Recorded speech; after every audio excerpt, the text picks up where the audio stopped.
जोरदार टाळ्यांनी स्वागत करूया इतिहास अभ्यासक ओजस्वी वक्ते आदरणीय नितीन बानू पाटील।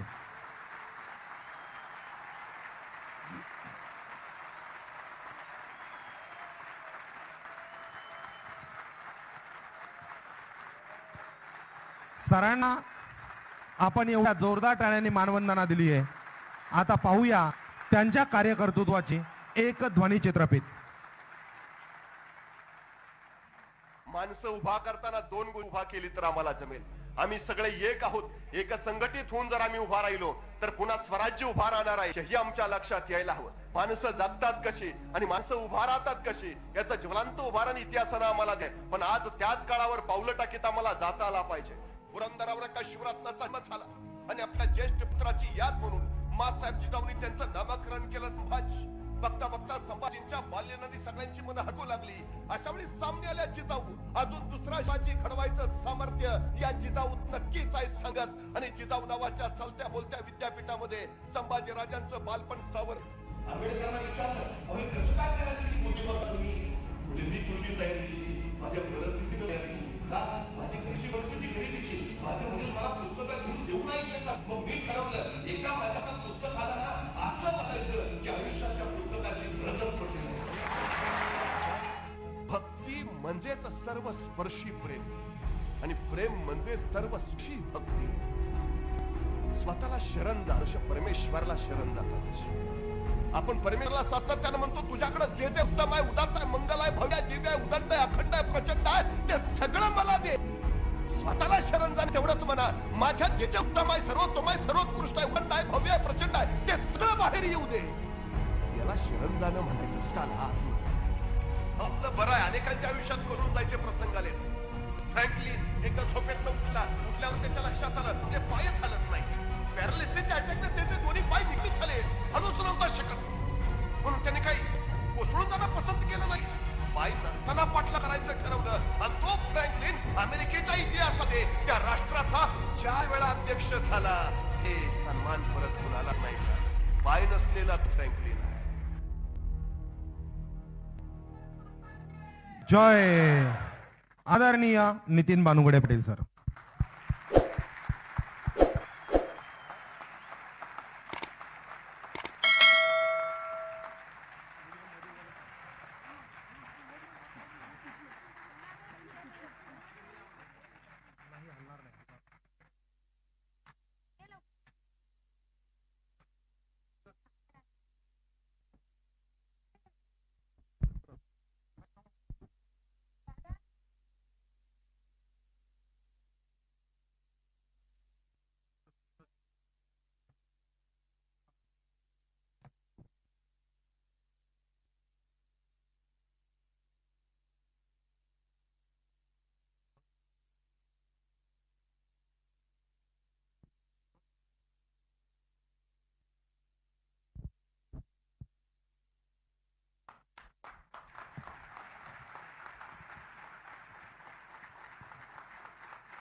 सुरुवातीला आपल्या साऱ्यांना प्रजासत्ताक दिनाच्या मनपूर्वक शुभेच्छा।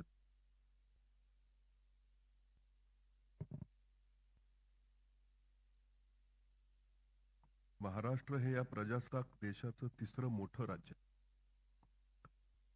आणि महाराष्ट्राचं पोलीस खातं हे देशातलंच नव्हे तर जगातलं सर्वोत्तम पोलीस खातं आहे।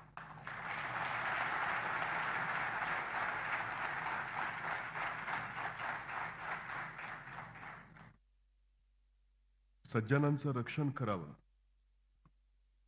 आणि दुर्जनांवर नियंत्रण ठेवावं, त्यांचा नायनाट करावा या ब्रीदवाक्यानं दिवसाचे 24 तास अव्याहतपणे कार्यरत असणारा हा पोलीस दिवाळी असू दे किंवा दसरा, ईद असू दे अथवा बुद्ध जयंती, ज्यांचे सारे सण रस्त्यावर साजरे होतात, इतरांच्या सोहळ्यांचा बंदोबस्त करता करता स्वतःच्या वैयक्तिक सोहळ्यांकडे मात्र दुर्लक्ष होत राहतं. राष्ट्रनिष्ठा आणि देशप्रेम, कायदा आणि सुव्यवस्था हेच ज्याच्या जीवनाचं अंग बनून गेलं. इतरांच्या आंदोलनाचा बंदोबस्त त्यांनी 1000 वेळा केला, पण स्वतःसाठी आयुष्यात एकदाही आंदोलन न करणारा हा पोलीस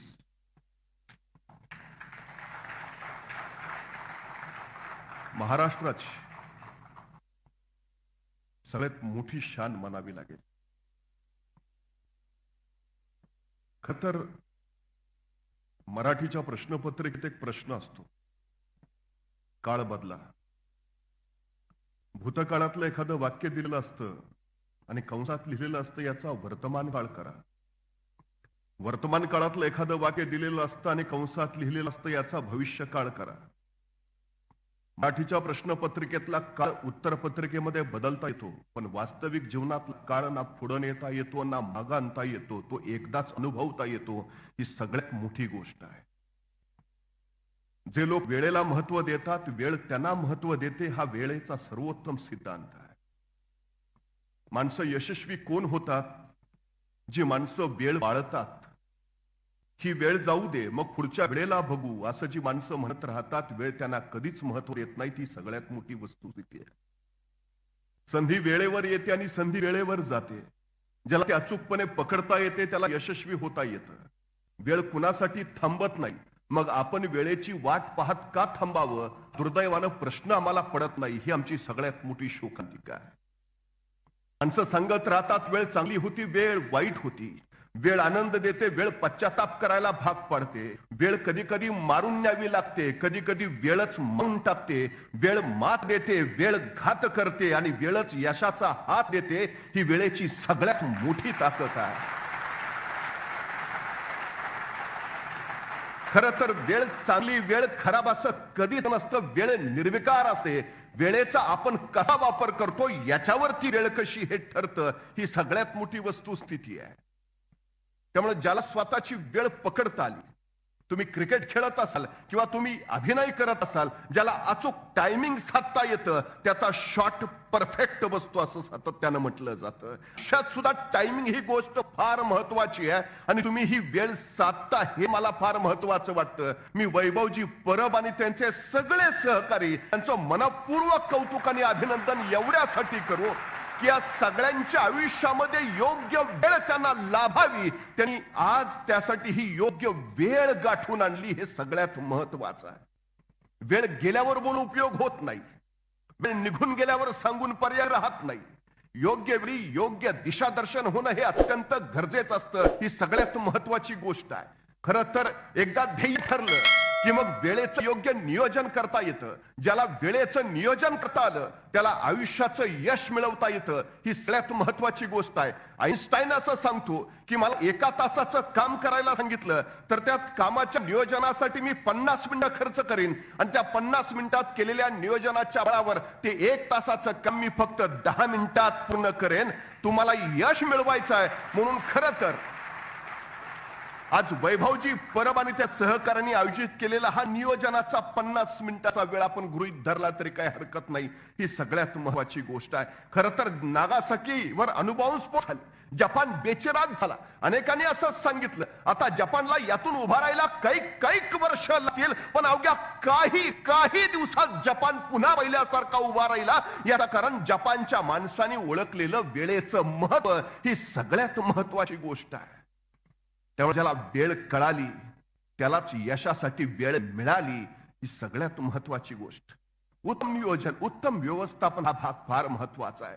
अफजल खानाचा कोथळा बाहेर काढायला शिवाजी महाराजांना फक्त 2 मिनिटं लागली, पण या 2 मिनिटाच्या यशस्वीतेसाठी महाराजांनी तब्बल 1 वर्ष नियोजन केलं होतं. तब्बल 1 वर्ष.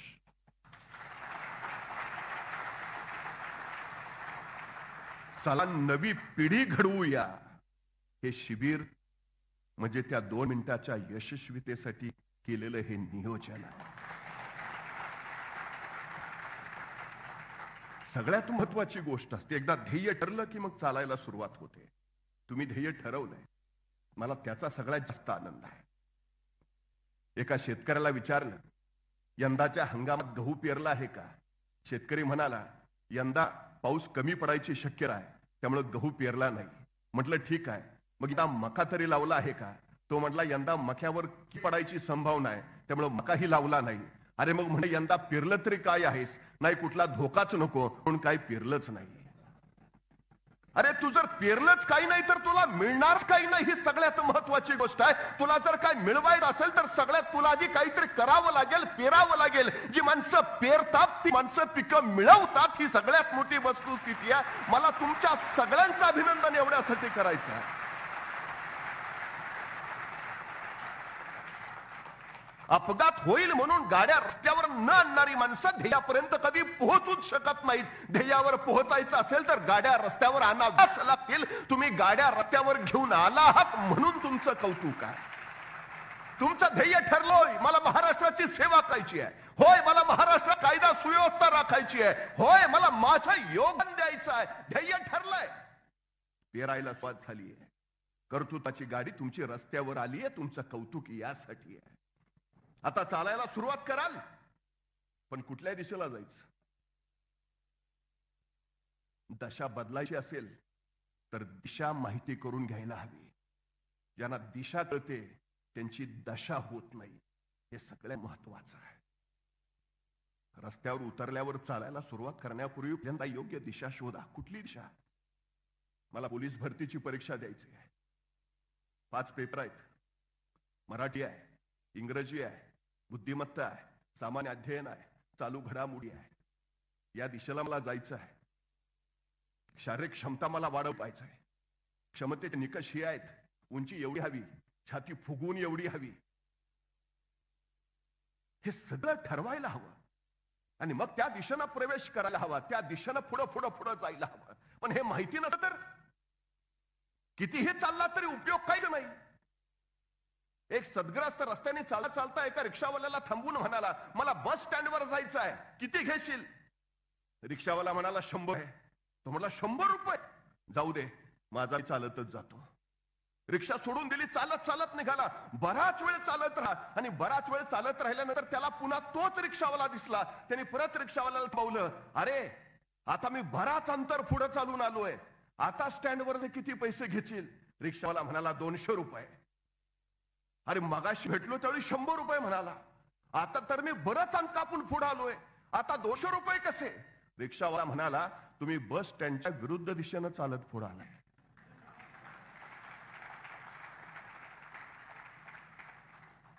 योग्य दिशा माहिती असेल तर वेळ वाचेल. योग्य दिशा माहिती असेल तर खर्च वाचेल.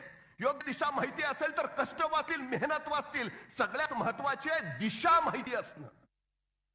ही दिशा पक्की ठरवायला हवी.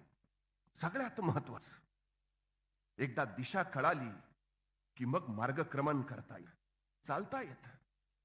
चालता मग अडचणी येतील, येणारच आहेत, निसंशय. असा एकही रस्ता नाही ज्याच्या अडचणी नाहीत. अशी एकही वाट नाही जिथं संकट नाहीत. असा एकही मार्ग नाही जिथं शत्रू उभे नाहीत. आहेत. मग शत्रू म्हणून माघारी फिरायचं, अडचणी आहेत म्हणून वाट बदलायची, संकट आहेत म्हणून पळून जायचं नाही. माघारी फिरणारी माणसं कधी यशस्वी होतच नाहीत. अखंडपणे चालत राहिलं पाहिजे, अखंडपणे जा पुढे राहिलं पाहिजे. एका तत्वज्ञानाला विचारलं, हे जग कधी संपेल? त्यांनी सांगितलं, ज्यावेळी एखादी मुंगी एका ठिकाणी थांबलेली तुम्हाला दिसेल त्या दिवशी हे जगेल.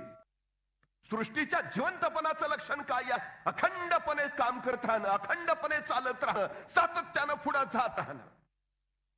काही माणसं काय करतात? सुरुवात करण्यासाठी पहिलं पाऊल उचलायला तर हवं. माणसं जागेवर उभा असतात. सुरुवात करणार आहे, अरे कर ना, मग करतो ना. अरे पाऊल उचलल्याशिवाय सुरुवात कशी होईल? काय माणसं वाट बघत बसतात, कुणीतरी येईल, मला सोबत घेऊन जाईल. एका माणसानं सांगितलं 4 किलोमीटर जायचंय, पण वेळ रात्रीची आहे, अंधारात कसं जाऊ? दुसरा सज्जन म्हटला, असं कर, जाताना कंदील बरोबर घेऊन जा. त्याने हातात कंदील दिला. ज्यांनी कंदील दिला तो सकाळी भेटला तरी हा जागेवरच आहे, तिथंच. अरे का गेला का नाहीस पुढं? कसा झार? कंदिलाचा प्रकाश फक्त पावलापुरता पडतोय, मला तर 4 किलोमीटर जायचं आहे. अरे बाबा, चालायला सुरुवात तर कर, कंदिलाचा प्रकाश तुझ्या बरोबर येत राहील.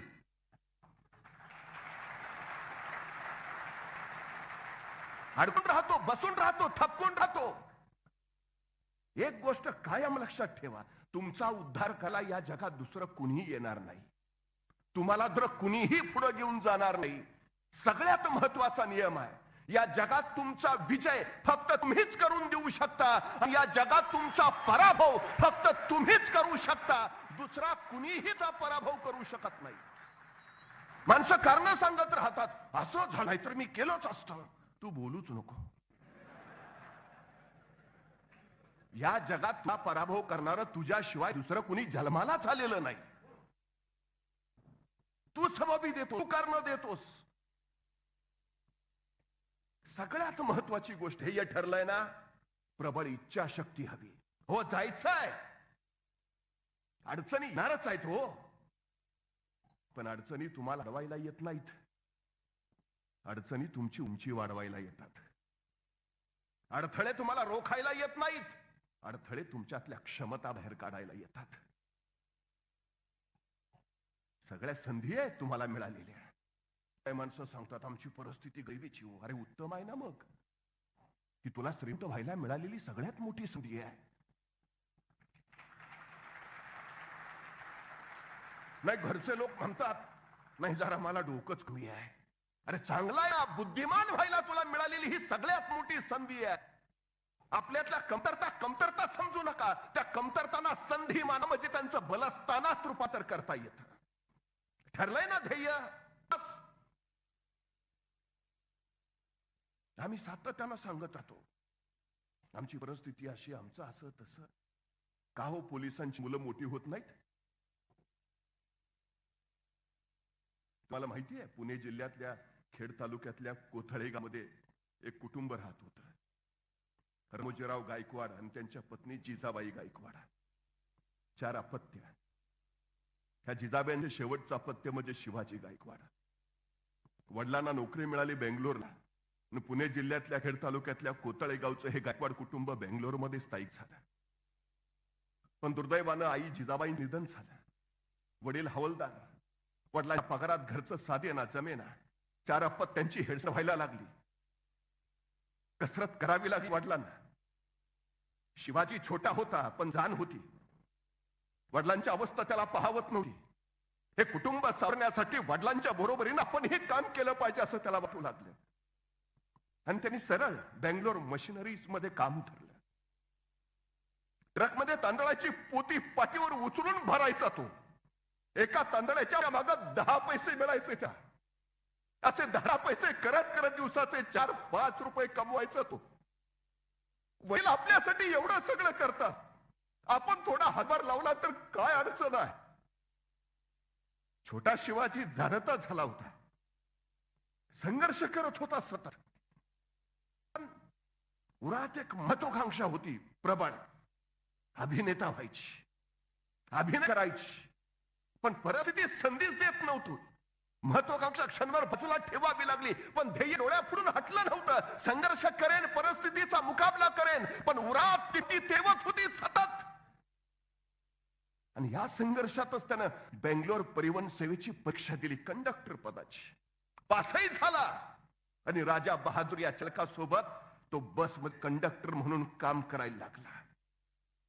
खर तर अभिनेता व्हायचं होतं, रंगमंचावर अभिनय करायचा होता.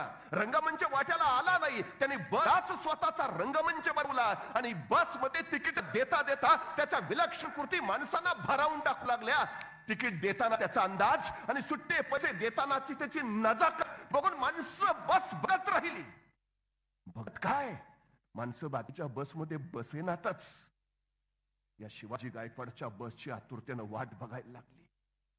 याच बसमध्ये बालचंदर नावात एक दिग्दर्शक बसले होते. त्यांनी या शिवाजी गायकवाडच्या अदा बघितल्या, ची कला बघितली, त्याचं विलक्षण कौशल्य बघितलं. आणि त्यांनी विचारलं, चित्रपटात काम करशील? तो शिवाजी याचीच तर वाट पाहत होता. पहिला चित्रपट साईन केला, आणि त्याला राष्ट्रपती पारितोषिक मिळालं.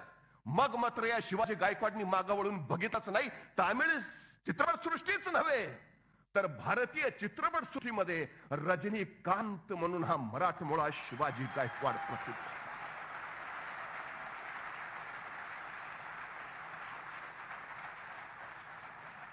संघर्ष तर सगळ्यांना करावा लागलाय. अडचणी सगळ्यांच्याच समोर आलेत.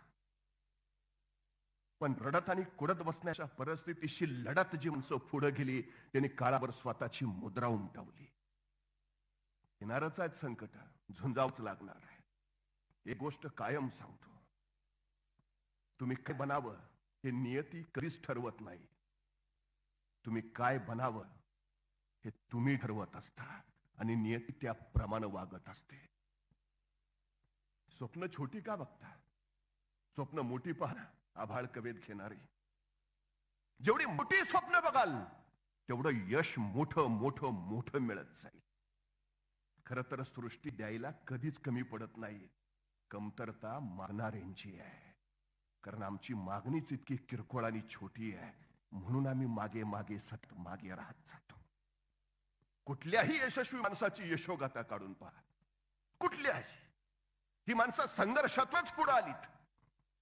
सगळ्यात महत्वाचा गुण आहे चिवटपणा. तुम्ही किती सातत्यानं सतत काम करत राहता. तुमच्यात एक वेळ बुद्धी नसली चालेल, कौशल्य नसलं चालेल, क्षमता नसल्या तरी चालतील, फक्त तुमच्याकडे चिवटपणा आहे. मुंगी भिंतीवर किती वेळा चढते आणि किती वेळा पडते, पण मुंगी प्रयत्न कधी सोडत नाही. ती चिवटपणे सतत धडपड करत राहते जोपर्यंत ती वरपर्यंत पोहोचत नाही. हा चिवटपणा आहे सगळ्यात महत्वाचा. आणि मुळात एक गैरसमज आमचा काय आहे, आम्ही आमच्या कमतरतांचा फार बाऊ करतो. सगळ्यात मोठी अडचण आहे आमची. सचिन तेंडुलकरची सुद्धा उंची कमीच आहे. वेस्ट इंडिजचे बॉलर जर बघितले गोलंदाज तर 6.5 फूट उंच. अशा लोकांच्या गोलंदाजीवर खेळायला फलंदाज सुद्धा तेवढ्याच उंचीचा हवा. प्रस्थापित क्रिकेटचं ते गणित होतं. पण माझी उंची कमी आहे, आता मी कसा क्रिकेट खेळू? तेंडुलकर रडत बसले. त्यांनी त्याच उंचीचा फलंदाजीमध्ये अचूक वापर केला. आपल्या तर त्याला बलस्थान बनवलं आणि उंच उंच धीप असणाऱ्या गोलंदाजाची धुलाई केली. त्यांची कमी उंची हीच त्यांच्या आयुष्यातल्या यशाची उंची वाढवणारी ठरली.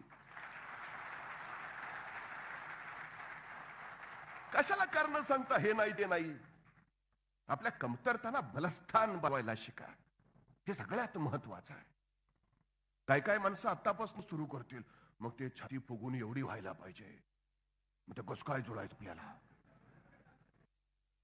मग ते उंची एवढी पाहिजे.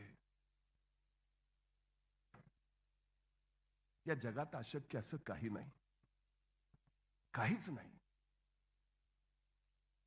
आणि ज्यांच्या शब्दकोशात अशक्य हा शब्द आहे त्यांच्या हातून आयुष्यात काहीच होत नाही. सगळ्यात महत्वाची गोष्ट आहे ती. ह्या सगळ्याची कारण आपण असतो, शक्य मात्र दुसऱ्यांवर ढकलत राहतो. एका कंपनीत दुपारची सुट्टी झाली, सगळे जेवायला बसले. जेवायला बसल्यावर एकाने डबा उघडला. डबा उघडून बघितल्यावर त्याला दिसलं, ओरडला, खिचडी आपल्याला अजिबात आवडत नाही.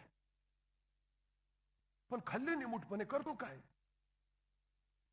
दुसऱ्या दिवशी परत सगळ्यांबरोबर जेवायला बसला. परत डबा उघडला. डबा उघडून बघितला, डब्यात परत खिचडी. खिचडी आपल्याला अजिबात आवडत नाही, वैताग आलाय नुसता. खिचडी खिचडी रोज खिचडी, खाल्ली निमूटपणे.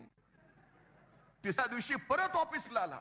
परत सहकाऱ्यांबरोबर जेवायला बसला. परत डबा उघडला, बघितला परत खिचडी. अरे काय कटकट आहे राव, रोज खिचडी खिचडी खिचडी, वैताग आलाय नुसता. तसा तर शेजारी म्हटला, हिथं कुरकुर करून काय उपयोग आहे का?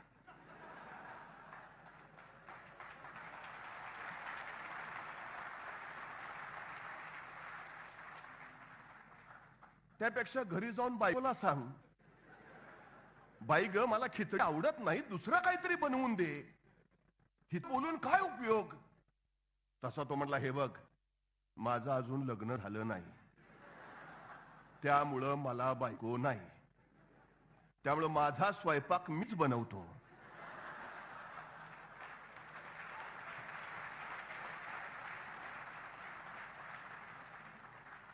आणि मला खिचडीशिवाय दुसरं काय बनवता येत नाही.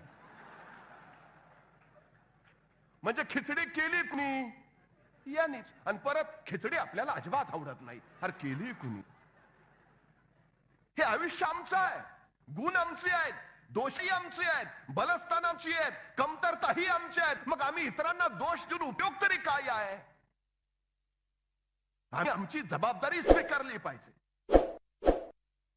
आणि त्या जबाबदारीवर काम करत आम्ही पुढे गेलो पाहिजे. ज्या दिवशी तुम्ही तुमची जबाबदारी स्वीकारता त्या दिवशी तुम्ही यशाच्या पायरीवर पहिलं पाऊल टाकता. कारण ज्या दिवशी तुम्हाला जाणीव होईल ना आपणच आपल्या यशाचे शिल्पकार आहोत, दुसरं कुणी नाही, त्या दिवशी तुमच्या यशाचा मार्ग सोपा सोपा होत जाईल. काहीच अडचण नाही त्यात. सगळ्यात महत्वाची गोष्ट आहे सगळ्यात. आणि एक गोष्ट सांगू, तुमच्या मना इतकं दुसरं शक्तिशाली या जगात काहीच नाही. फक्त तुम्ही ठरवायला हवं, पक्क ठरवायला हवं. हो मला करायचं आहे, हो मी ते करतोच आहे, हो मी करणारच आहे. स्वतःशी वचनबद्धता हवी, मन निग्रह हवा तसा. यश अपयशानंतरच्या गोष्टी आहेत. मी हे ठरवलंय, मी भरतीला सामोरा जातोय, होय मी यशस्वी होणारच आहे, मला बाकी काही कळत नाही. तुम्हाला माहिती आहे मोहम्मद अली मुष्टियोद्धा, पहिला ऐतिहासिक साथ त्याच्या, आणि समोरचा प्रतिस्पर्धक प्रचंड बलाढ्याने अफाट, आणि या पहिल्या सामन्यामध्ये हा मोहम्मद अली पहिलं वाक्य उच्चारला, मी सर्वोत्कृष्ट आहे. पत्रकारांना वाटलं मारत असेल, पत्रकारांनी खिल्ली उडवली त्याची, पण मोहम्मद अली सांगत राह मी सर्वोत्कृष्ट आहे. आणि आश्चर्य, लढत झाली आणि मोहम्मद अली जिंकला. पत्रकारांनी परत प्रश्न विचारला, तुमच्या या यशाचं रस? मोहम्मद अली म्हटला, मी सर्वोत्कृष्ट आहे. बस ह्या एका वाक्यानं मला विजय मिळवून दिला. हा मोहम्मद अली कधीच असं म्हटला नाही मी श्रेष्ठ आहे. तो असं कधी म्हटला नाही मी सर्वोत्कृष्ट होईन. तो असं कधीच म्हटला नाही मी पुढच्या वर्षी सर्वोत्कृष्ट होण्यासाठी प्रयत्न करीन. नाही, त्याचं एक ठाम मत होतं, मी सर्वोत्कृष्ट आहे. बस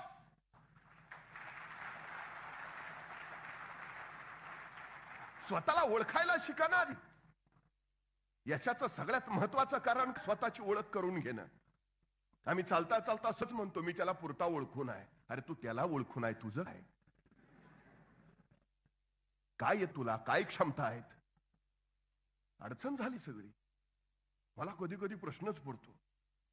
म्हणजे परवा एकाला सहज विचारलं, काय रे 100 मीटर पळशील का? त्यांनी पहिला प्रश्न विचारला, 100 मीटर म्हणजे किती? आणि खरंच आहे नाही माहिती.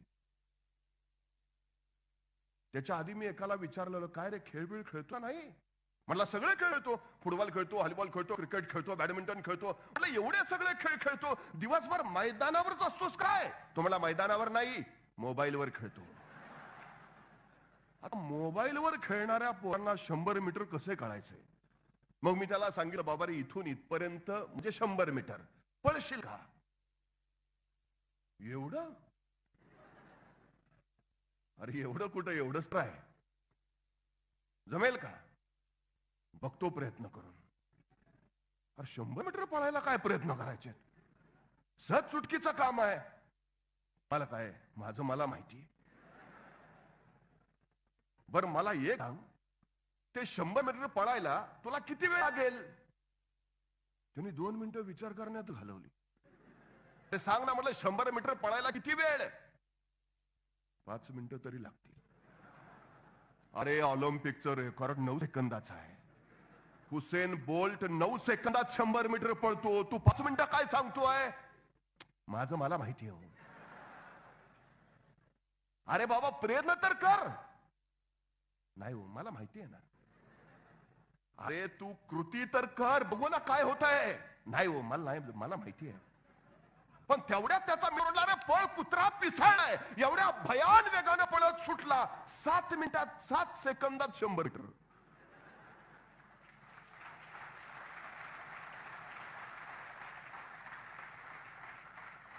त्याला विचारलं, मगाशी तर तू 100 मीटरला 5 मिनिटं सांगितलीस, आता 7च सेकंदात गेलास. मग कुत्रा मागे होता. क्षमता कधी बाहेर निघाल्या तुमच्या? संकट मागं लागल्यावर. मग संकट तुम्हाला अडवतात का पुढे न्यायला मदत करतात? तुमच्या क्षमता काढायला मदत करतात.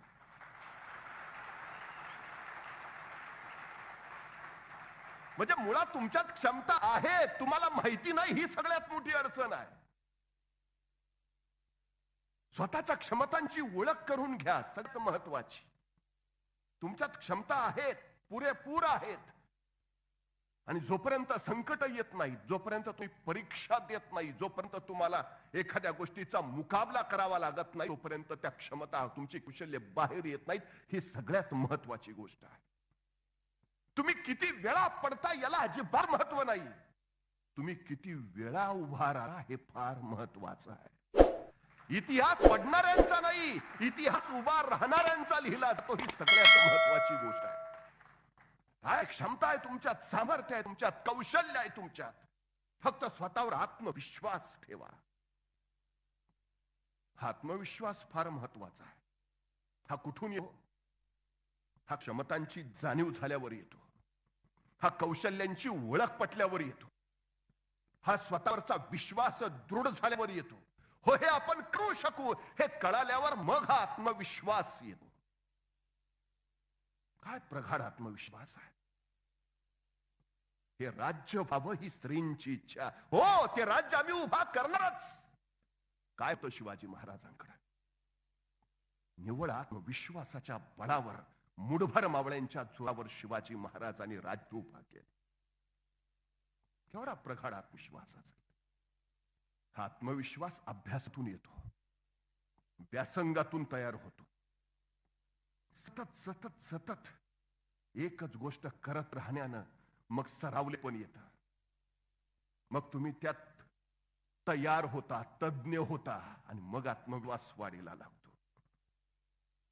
हजार गोष्टी एकदा करण्यापेक्षा एकच गोष्ट 1000 वेळा करा, म्हणजे तुम्ही सर्वोत्तम व्हाल.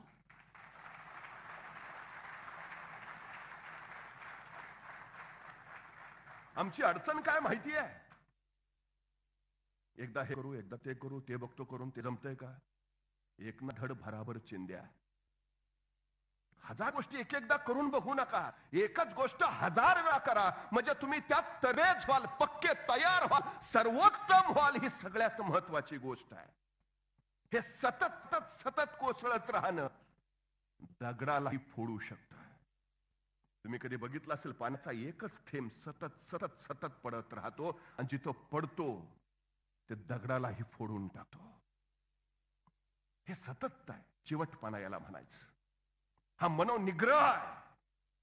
ही वचनबद्धता आहे स्वतःच्या कामाशी, स्वतःच्या निष्ठेशी. हा मनोनिग्रह पहिल्यांदा करता यायला हवा. या मनोनिग्रहालाच दुसरं नाव आहे निर्धार. ठरलंय ना तुमचं? जिंकणार, मी यशस्वी होणारच, हा निर्धार असायला हवा. निर्धार तुमच्या वाट्याला कधीही हार येऊ देत नाही. आणि ज्यांच्या वाट्याला हार येते ती माणसं कधीच निर्धार करत नाहीत. निर्धार करणारी माणसं यशस्वीच होत नाहीत. ही सगळ्यात महत्वाची गोष्ट आहे. निर्धार कुठून येतो? तो वचनबद्धतेतून येतो. मरकर जो हटे, मेल्याशिवायचे हटत नाहीत, तो निर्धार. जाऊन सांगा त्या यमाला, जोपर्यंत तोफांचे आवाज कानावर पडत नाही तोपर्यंत मी प्राण सोडणार नाही. गजापूरच्या खिंडीत बाजी प्रभू कडाडले, तोफांचे आवाज कानावर आले, त्यावेळी प्राण सोडले. हा निर्धार आहे, विलक्षण निर्धार. आधी लगे कोंढाण्याचं, मग रायबाचं. हा तानाजीचा निर्धार आहे. तुम मुझे खून दो, मैं तुम्हें आजादी दूंगा. हा नेताजींचा निर्धार आहे. क्रांतिकारकांना फासावर चढवताना शेवटची इच्छा विचारली न्यायाधीशांनी. शेवटची इच्छा काय? आणि एका सुरात म्हणाले, इंग्रजांनी भारत सोडून जावं. हा क्रांतिकारकांचा निर्धार आहे. निर्धार, ध्येयाचं स्पष्टीकरण, म्हणजे ध्येयच व्यक्त करणं, म्हणजे निर्धार करणं. हो मिळवायचं आहे, मिळवायचं आहे, हो मिळवायचंच आहे. मी करतोय, मी करेन आणि मी करणारच. हा निर्धार आहे. तुम्हाला माहिती आहे 26 पैकी 26 मॅचेस तो नॉकआउटनी जिंकला. तो जागतिक हेवीवेट चॅम्पियन बॉक्सर ठरला. तो माईक टायसन. त्याची 27वी मॅच लागली त्या कावक्या नवख्या बॉक्सरशी, हॉलीफील्ड नाव त्याच. मॅच सुरूही झाली. बघणाऱ्याला वाटलं की 26 मॅचेस नॉकआउटनी जिंकणारा माईक टायसन या हॉलीफील्डला पहिल्या फेरीतच गत करेल, पहिल्या राऊंड मध्येच पराभूत करेल. मॅच चालू झाली. टायसन एकावर एक फटके करू लागला आणि हॉलीफील्डनं बचावाचं धोरण अवलंबलं. पहिला राऊंड संपला, दुसरा राऊंड संपला, तिसरा, 4 राऊंड हॉलीफील्ड फक्त बचाव करत राहिला टायसन पासून, फक्त बचाव. त्यांनी ठरवलं होतं पहिले 4 राऊंड टायसन पासून बचावच करायचा. ह्या 4 राऊंड मध्ये तो टायसनची शैली समजून घेणार होता, त्याचे फटके समजून घेणार होता, त्याचे डावपे समजून घेणार होता, त्याची बलस्थानं ओळखणार होता आणि त्याच्या कमतरताही ओळख घेणार होता. 4 राऊंड त्यांनी घालवले. हॉलीफील्ड फक्त बचाव करत राहिला टायसन पासून 4 राऊंड. 5वा राऊंड सुरू झाला. आता हॉलीफील्ड स्वतः आक्रमकाच्या भूमिकेत उतरला. नॉकआउट सुरू झाले. फटक्यावर फटके चालू झाले आणि आता एका क्षणी हॉलीफील्डनं संधी गाठली, वेळ साधली. एक जबरदस्त फटका टायसनवर बसला आणि त्या एका फटक्याने टायसन कोसळला असा की परत उठलाच नाही.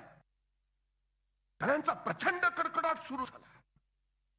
26 मॅचेस नॉकआउटने जिंकणारा जागतिक हेवीवेट चॅम्पियन माईक टायसन याचा पराभव एका नवख्या बॉक्सरने केला. हॉलीफील्ड सगळी प्रेक्षक गॅलरी आश्चर्यचकित झाली आणि त्या गॅलरीतल्या एका प्रेक्षकानं हॉलीफील्डला प्रश्न विचारला, या विजयानं तू आमच्यासारखाच आश्चर्यचकित झाला असशील. आणि हॉलीफील्ड संतापला. यात आश्चर्यपण्यासारखं काय आहे? हा प्रसंग मी रोज पाहतोय, रोज. फक्त तो आज प्रत्यक्षात घडला एवढंच.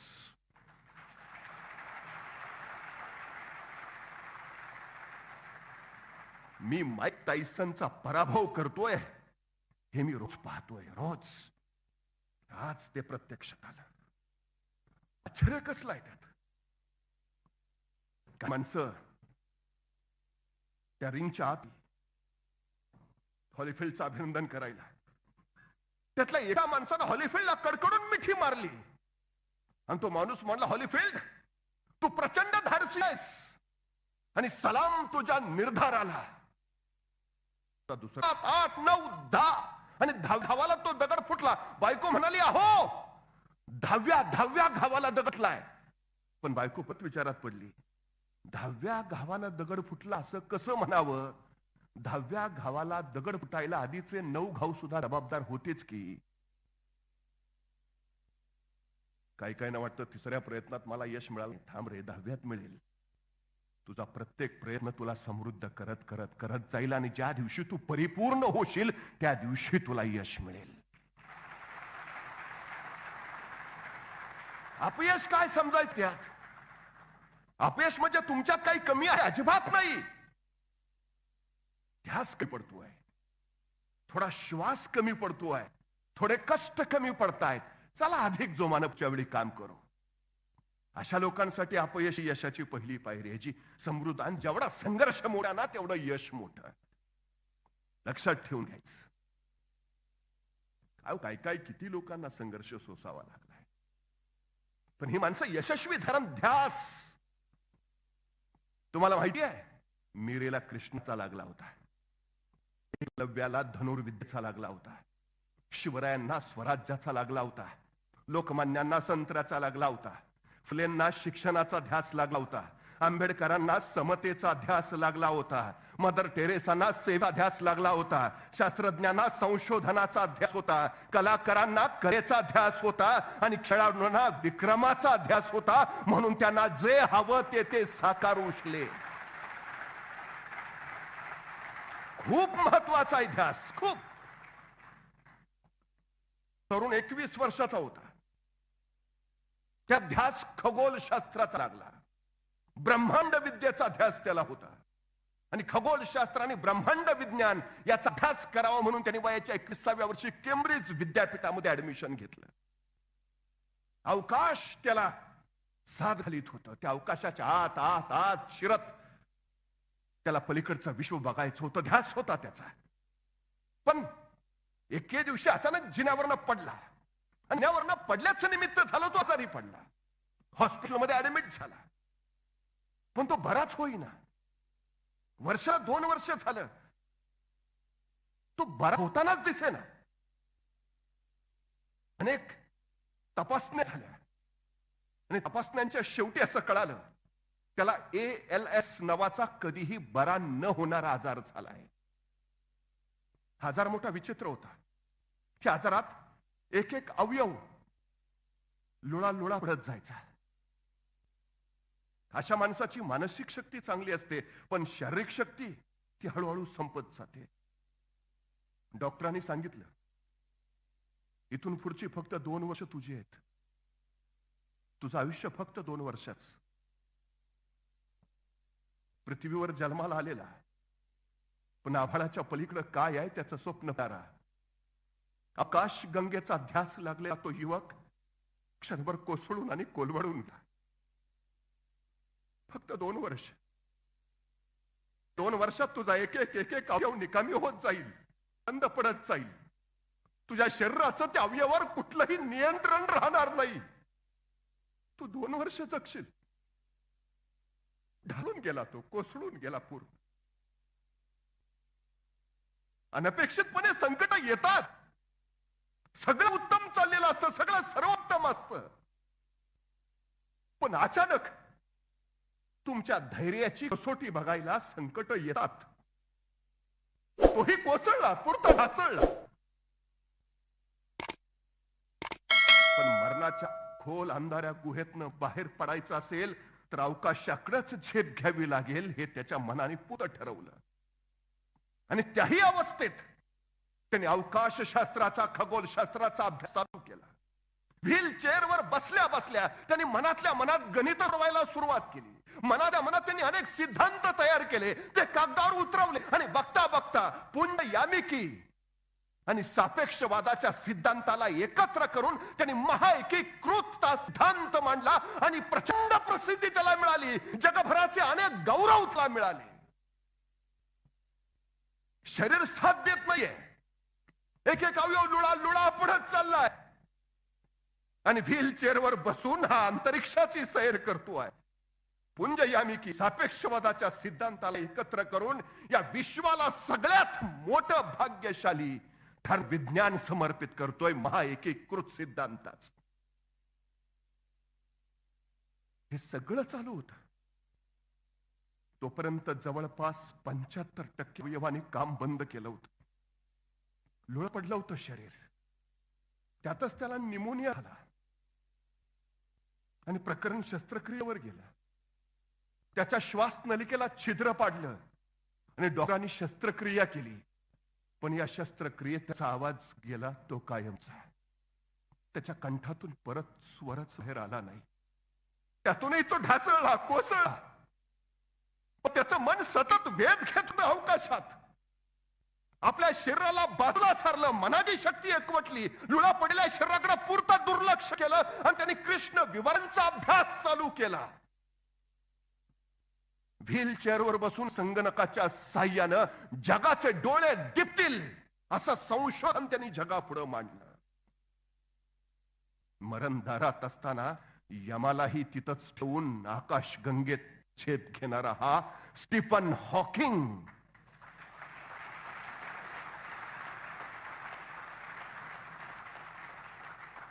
स्वतःच्या ध्यासाच्या बळावर अंतरिक्षात फिरत राहिला. पृथ्वीवरच्या मानवी सृष्टीला त्या दुसऱ्या जगाचं सिद्धांतमय दर्शन देत राहिला. हे स्टीफन हॉकिंगसात कोणत्याही झेपेपेक्षा विचारांची झेप ही फार मोठी असते. कारण विचारातूनच कृती जन्मा येतात. आणि कृतीतूनच इतिहास घडतो. झेप घ्यायला पंख हवेतच असं नाही. तुमच्याकडे फक्त ध्यास असला तरी पुष्कळ आहे. तुम्ही हवी तशी झेप घेऊ शकता. फक्त ध्यास असू द्या. तो श्वासाशी जोडला जाऊ द्या. मग यश तुमची वाट पाहत तुमच्या दारात उभं राहील. यशाला शॉर्टकट नाही, तसं कष्टालाही दुसरा पर्याय नाही. तुमच्यात सारं आहे, सारं आहे. शरीर लुळं पडलं असताना स्टीफन हॉकिंग जर आकाशात झेप घेत आहेत, त्यांचे हात हलत नसतानाही जर ते ग्रह गोलांना हलवतायत, आवाज बाहेर निघत नसताना सुद्धा जे अवकाशाच्या काळजाला थरार निर्माण करतायत, ते स्टीफन हॉकिंग जर एवढं करू शकत असतील तर तुम्ही आम्ही तर धडधाकट माणसं आहे. तुम्ही चालू शकता याचा अर्थ हो तुम्ही पळूही शकता. तुम्ही पळू शकता याचा अर्थ हो तुम्ही झेपही घेऊ शकता. आणि हो तुमची झेप गरुड झेपही बनवू शकते. सण काय आहे?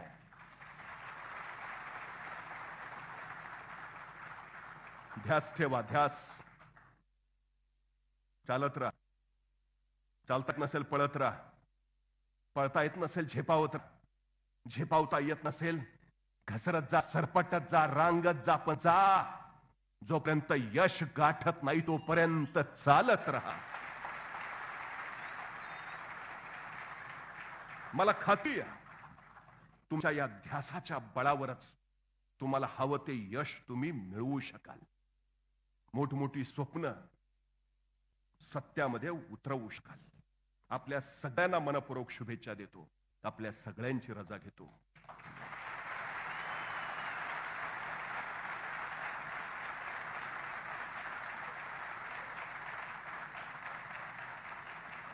खूप धन्यवाद सर. यानंतर मी पोलीस परिवाराला विनंती करतो सरांचा सत्कार करवा.